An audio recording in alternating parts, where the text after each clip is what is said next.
नमस्कार दोस्तों, आप सभी का स्वागत है आपके अपनी YouTube channel Joginder for you में।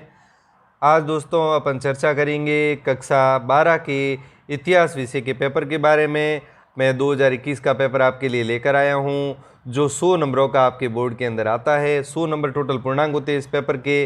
कैसे प्रश्न आते हैं पेपर में, आगे बढ़ते हैं दोस्तों।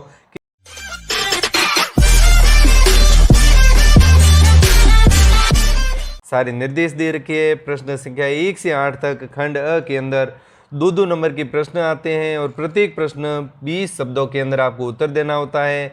अगले खंड के अंदर बी में 9 से लेकर 18 तक टोटल 10 प्रश्न होते हैं और प्रत्येक का आपको उत्तर 60 शब्दों में देना होता है और पूरा उत्तर लिखते ही आपको प्रत्येक प्रश्न के 4 अंक दिए जाएंगे।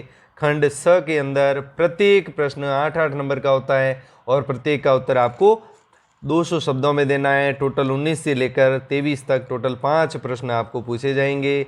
जो प्रश्न 24वां है दोस्तों, जो अंतिम प्रश्न है वो आपको भारत के मानचित्र के अंदर उसका उत्तर देना है। आगे बढ़ते हैं वीडियो में।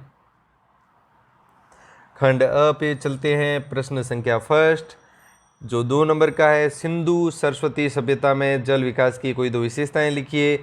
आपको कोई भी 2 विशेषताएं लिखनी है।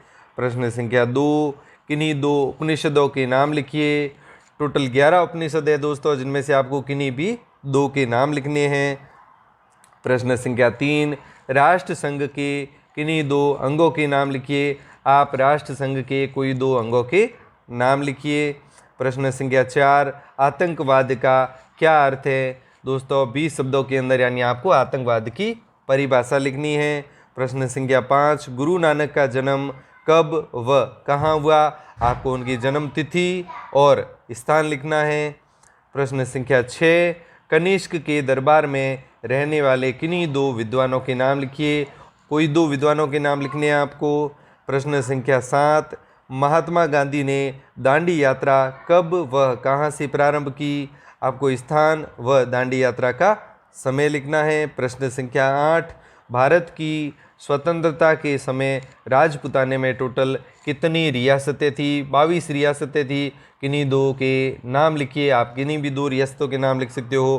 कोटा, बूंदी, झालावाड़, जोधपुर, किन्हीं भी 2 रियासतों के आपको नाम लिखने हैं। अगर ये 8 प्रश्न आप कर लेते हैं दोस्तों, तो आपको 8 × 2 यानी कि 16 नंबर आपको प्राप्त हो जाएंगे। आगे बढ़ते हैं प्रश्न संख्या 9 पे। खंड ब के अंदर आपको 4-4 नंबर के जो 10 प्रश्न दे रखे हैं और फ़ायदे की बात देखिए कि प्रत्येक प्रश्न में आपको आंतरिक विकल्प मिलेगा। यानी 9 से लेकर 18 तक आपको प्रत्येक प्रश्न में 2 ऑप्शन दे रखे होंगे। कोई एक प्रश्न आपको करना है। प्रश्न संख्या 9, अष्टांगिक मार्ग से आप क्या समझते हैं, स्पष्ट कीजिए। अथवा जैन धर्म के अनेकांतवाद से आप क्या समझते हैं, स्पष्ट कीजिए। कोई एक आपको करना है। प्रश्न संख्या 10, सिंधु सरस्वती सभ्यता के सामाजिक जीवन पर प्रकाश डालिए। अथवा भारतीय प्राचीन भारत में प्रचलित वर्ण व्यवस्था को स्पष्ट कीजिए। प्रश्न संख्या 11, बोस्टन की टी पार्टी पर टिप्पणी लिखिए। अथवा टेनिस कोर्ट की शपथ पर टिप्पणी लिखिए। प्रश्न संख्या 12, नेपोलियन के पतन के कोई 2 कारण लिखिए।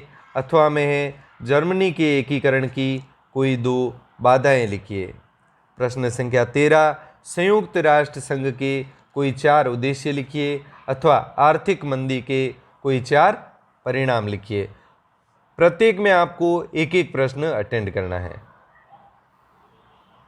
प्रश्न संख्या 14, शीत युद्ध से आप क्या समझते हैं, स्पष्ट कीजिए। अथवा गुट निरपेक्ष आंदोलन से आप क्या समझते हैं, स्पष्ट कीजिए। कोई एक करना है। प्रश्न संख्या 15, भारतीय पुरास्रोतों में अभिलेखों का स्थान सर्वाधिक महत्वपूर्ण है, स्पष्ट कीजिए। अथवा भारतीय इतिहास लेखन की दृष्टि से पुराण सर्वाधिक उपयोगी है, स्पष्ट कीजिए। कोई एक करना है। प्रश्न संख्या 16, गांधार कला पर टिप्पणी लिखिए। अथवा यूनानी आक्रमण के समय भारत की राजनीतिक स्थिति पर टिप्पणी लिखिए। कोई एक करना है। प्रश्न संख्या 17, आर्य समाज की किन्हीं 4 शिक्षाओं का उल्लेख कीजिए। अथवा 1935 के अधिनियम की कोई 4 विशेषताओं का उल्लेख कीजिए।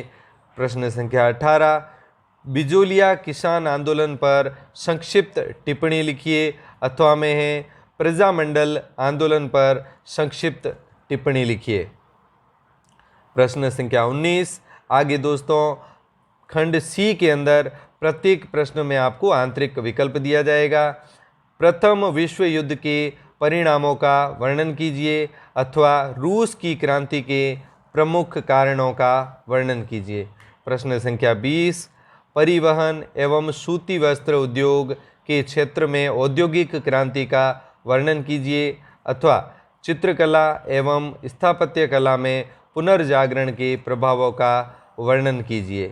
प्रश्न संख्या 21, महाराणा कुंभा की सांस्कृतिक उपलब्धियों पर लेख लिखिए अथवा मोहम्मद गोरी व पृथ्वीराज चौहान के बीच संघर्ष पर सविस्तार वर्णन कीजिए।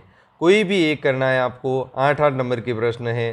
प्रश्न संख्या 22, बक्सर के युद्ध के कारण व महत्व की विवेचना कीजिए अथवा 1857 की क्रांति की असफलताओं के कारणों की विवेचना कीजिए। आगे बढ़ते हैं। प्रश्न संख्या 23, गुप्त काल की विज्ञान, गणित, चिकित्सा एवं ज्योतिष के क्षेत्र में उपलब्धियों का विस्तार से वर्णन कीजिए अथवा मौर्यकालीन साहित्य कला व कला का विस्तार से वर्णन कीजिए। ये तो दोस्तों 8-8 नंबर के प्रश्न थे।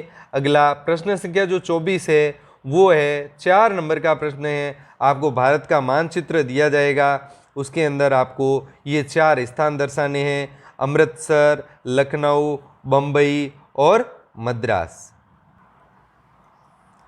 उत्तर आपके सामने स्क्रीन पर भारत के मानचित्र के अंदर दर्शा रखे हैं चारों स्थान।